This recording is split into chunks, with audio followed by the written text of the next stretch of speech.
है कर्तृवाच्य, एक है कर्मवाच्य और एक है भाववाच्य। क्रिया के आधार पर वाक्य को क्या कहा जाता है? वाच्य कहा जाता है। वाच्य के कितने भेद? 3 भेद। कौन कौन से? कर्तृवाच्य, कर्मवाच्य, भाववाच्य। प्रश्न कैसे आएगा गुरुजी? राम ने पुस्तक पढ़ी या राम पुस्तक पढ़ता है।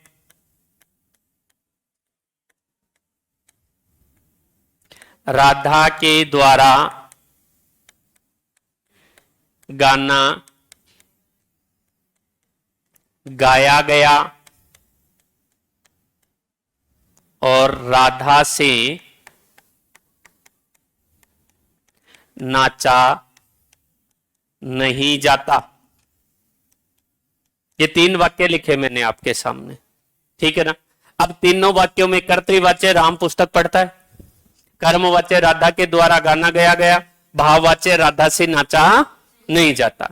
अब बोलो गुरुजी हो तो गए भाई, आपने लिख दिए, बता दिए, लेकिन ये वाक्य ना आए हम कैसे करें इनको? तो देखो थान प्रश्न पूछ के यहां ऑप्शन दे दियो ए, बी और सी और कोई नहीं डी। ये 4 ऑप्शन दे दिए।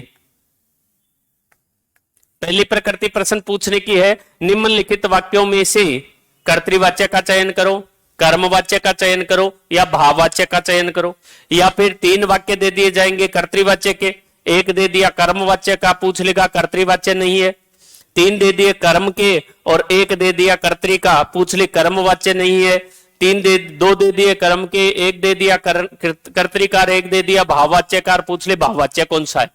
ऐसे चयन करना पड़ेगा। या फिर आपको इंडिविजुअल एक वाक्य दे दे और पूछ ले कि क्रिया के आधार पर यह वाक्य किस प्रकार का वाच्य है। तो या तो एक देकर पूछ सकता है वाच्य किस प्रकार का है, या फिर वाच्य देकर के आपसे वाक्य का चयन करवा सकता है। ये 2 ही तरीके से पूछेगा प्रश्न, ठीक है।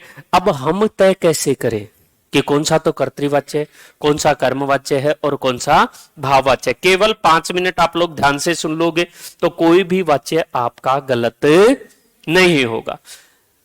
प्रश्न आएगा वाच्य संबंधित, क्या पूछेगा? कर्तृवाच्य, कर्मवाच्य या भाववाच्य। तो प्रश्न में अगर आपको वाच्य लिखा हुआ दिखाई दे देना, वाक्य तो नीचे सेम ही आएंगे, ठीक है।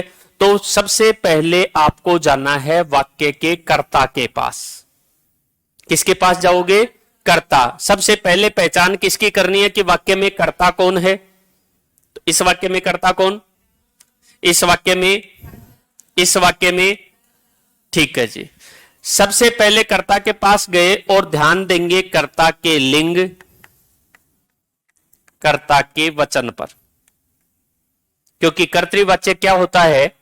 ऐसा वाक्य जिसमें क्रिया का लिंग और वचन कर्ता के लिंग वचन के अनुसार कार्य करता है, ठीक है। क्रिया जो है कर्ता के लिंग वचन के अनुसार प्रयुक्त होती है, वो क्या होता है?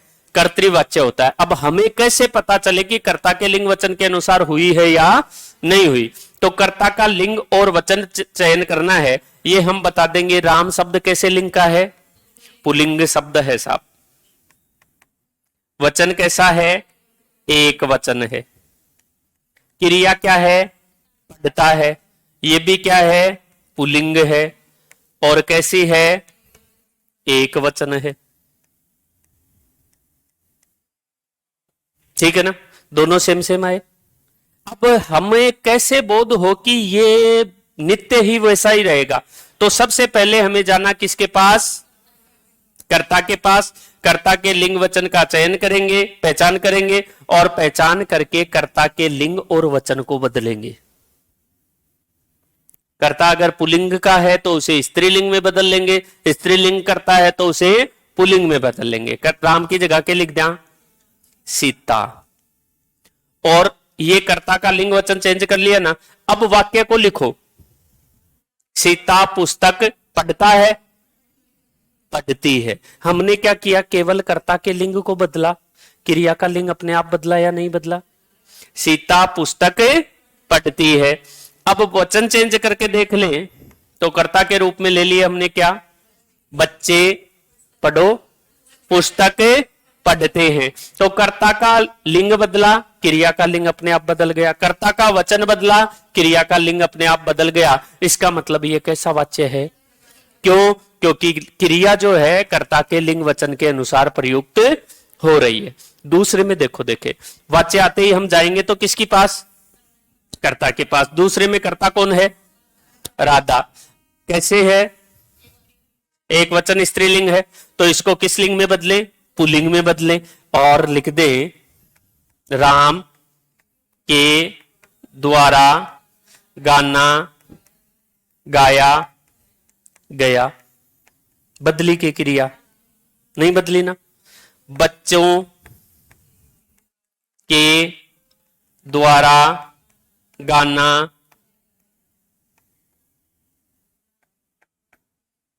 गाया गया, बदली क्रिया।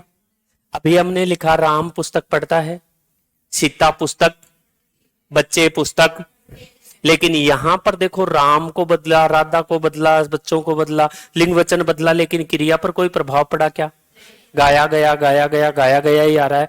इसका मतलब कर्ता के अनुसार क्रिया प्रयुक्त नहीं हो रही। तो सबसे पहला काम हमें करना है कर्ता के लिंग वचन को बदल करके देखना है। अगर कर्ता के लिंग वचन को बदला और क्रिया अपनी बदल गई तब तो वो वाच्य क्या हो गया? कर्तृवाच्य हो गया। आगे कुछ किंतु परंतु सोचना ही नहीं है। लेकिन अगर कर्ता को बदला और क्रिया में कोई परिवर्तन नहीं आया तो ये मान करके चलना कि वो वाच्य कर्तृवाच्य नहीं हो सकता। फिर क्या हो सकता है? कर्तृ नहीं हो सकता तो फिर कर्ता को तो एज इट इज रहने दो।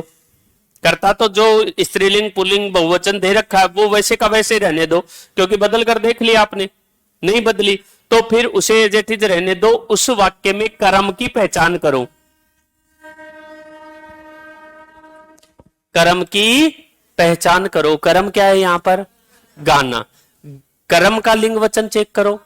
एक वचन है, पुल्लिंग है, इसे बदलो। देखे राधा के द्वारा अनेक गाने, बहुवचन करेंगे तो क्या होगा? गाने हो जाएगा। राधा के द्वारा गाने गाया गया, गाए गए। वचन बदला, क्रिया का वचन बदल रहा है या नहीं बदल रहा? कर्ता को बदल रहे थे, नहीं बदला ना। ठीक है, राधा के द्वारा गाने तो गाए गए, स्त्रीलिंग और बताओ गाने वाले हैं?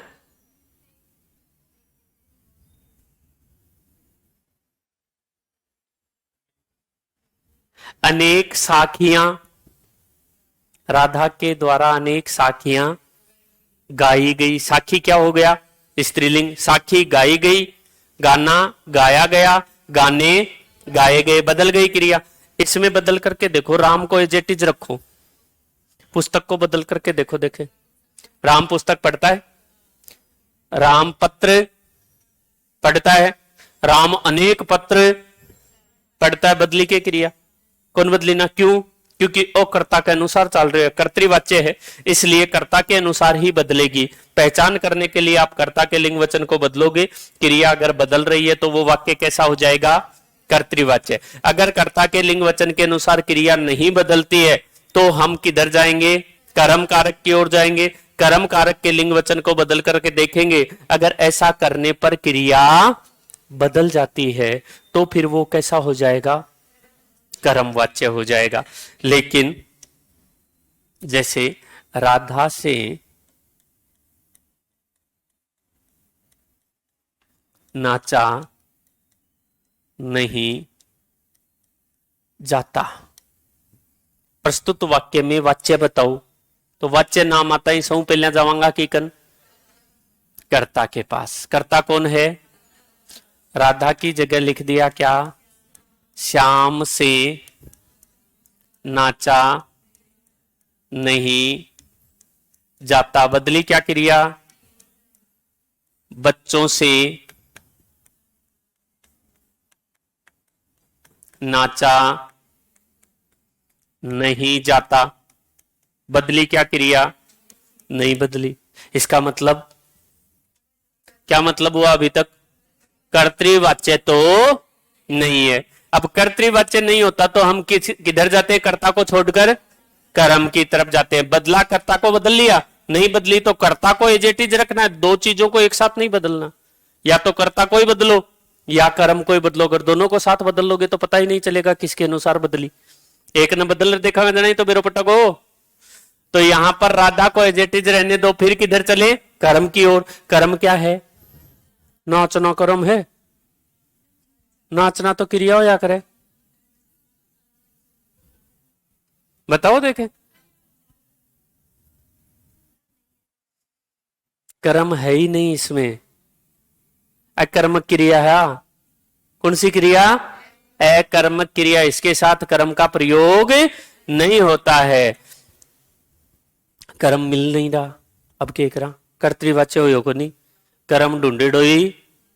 मतलब किसी भी वाक्य में यदि कर्ता के लिंग वचन के अनुसार क्रिया में परिवर्तन नहीं होता है और कर्म ढूंढने पर ही नहीं मिलता है, उसे बिना सोचे समझे क्या कर दो?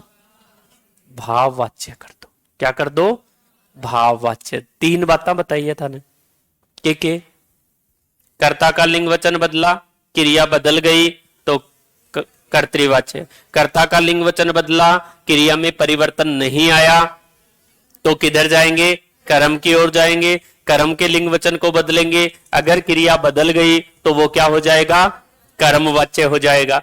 लेकिन कर्ता के लिंग वचन को बदलने पर क्रिया नहीं बदली और कर्म ढूंढने पर भी नहीं मिल रहा तो उसे क्या कर देंगे? भाववाच्य। ध्यान रखना, भाववाच्य के बाद प्राय कर्ता के बाद से शब्द लिखा होता है, से प्रसर्ग लिखा होगा।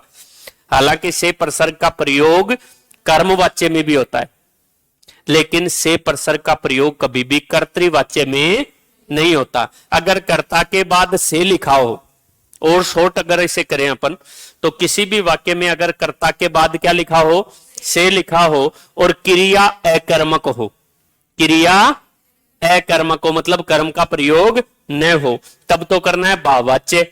और कर्ता के बाद से लिखा हो और क्रिया सकर्मक हो, तब कर देंगे उसे कर्मवाच्य। लेकिन कर्तृवाच्य से प्रसर्ग के साथ वाला वाक्य कभी नहीं होता है। छोटी सी बात है ना वाच्य की।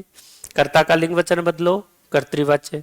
क्रिया बदल रही है तो कर्म का बदला, क्रिया बदल रही है तो कर्मवाच्य। कर्ता के लिंग वचन से नहीं बदला, कर्म वाक्य में है नहीं, तो भाव विशेष पर मानकर उसे क्या कर दिया जाएगा? भाववाच्य कर दिया जाता है। लिखो।